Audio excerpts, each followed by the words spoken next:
This website is really looking at the world from the point of a UK SME. So I'm a UK SME, I want to sell into this market.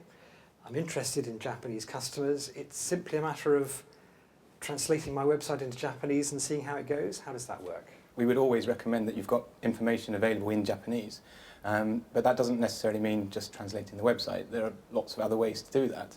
And I would recommend, for example, having at least some brochures or information about your product or service, but then perhaps thinking a bit more creatively about who could deliver that message in Japanese, so maybe with an endorser of some sort. What has been tried and tested is, of course, working with celebrities, but of course, in some cases, that's not appropriate. And we would look for scientific or academic endorsers as well for example, if it were to be a pharmaceutical product, let's say, having a scientific or medical endorser or a Japanese local endorsement really goes a long way.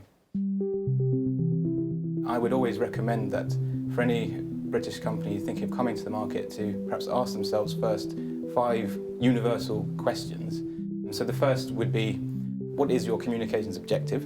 What it is you want to do? I mean, is it to create a buzz around the launch of a product, or is it to influence a certain group of people to get them talking and perhaps enabling the launch of your product or service? So the second thing would be, what is your key message? What is it, if you had to sum up in one sentence, that makes you stand out? And then the third question would be, who is your audience? Is it really the Japanese businessman, or is it his wife? And to tailor your messages to suit that audience. And the fourth question would be, perhaps thinking in more practical terms about what are the tactics that you're going to use. That could range from something very simple, like a press release, or an interview with the designer of your product, let's say, with a magazine, or it could mean some events as well, or most likely a combination of that with also some online activities. Right now in Japan there's been quite a lot of changes, and of course the big international social media networks are important, Facebook and Twitter. But it should be said that there are some local SNS options as well, and we're starting to see some big international companies tap into that, using Line to reach a new audience of Japanese consumers. The other thing I would say on digital is that Japan has one of the highest rates of bloggers in the world. That word of mouth is hugely important. And the fifth part, which actually is probably the most important, is to know how you're going to measure it. I think it's very important for companies to know from the start how they're going to know when they've reached a certain point of success, and likewise, if they haven't, how to know when they need to readjust their approach.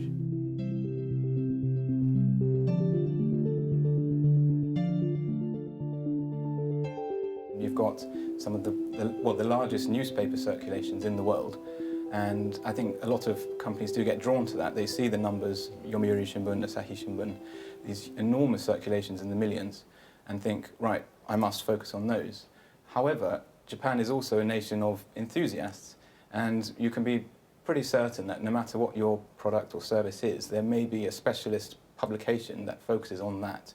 I remember a particular occasion recently where we had 2 very high luxury end product companies who were trying to do precisely this, but we also had 2 magazines that were selling just exactly their product, and the circulations were relatively limited, but it went searingly right to the key target audience. That's right, and as I say, there is a sort of an untapped potential of real interest, enthusiasm and interest and passion in a particular niche area. So if you can find the right publication and convince them that your product or service is right for them, perhaps it's a solution to something that they've never been aware of in the past, there is enormous potential to create a real buzz there in Japan. And that's one of the things that makes it very exciting to work here.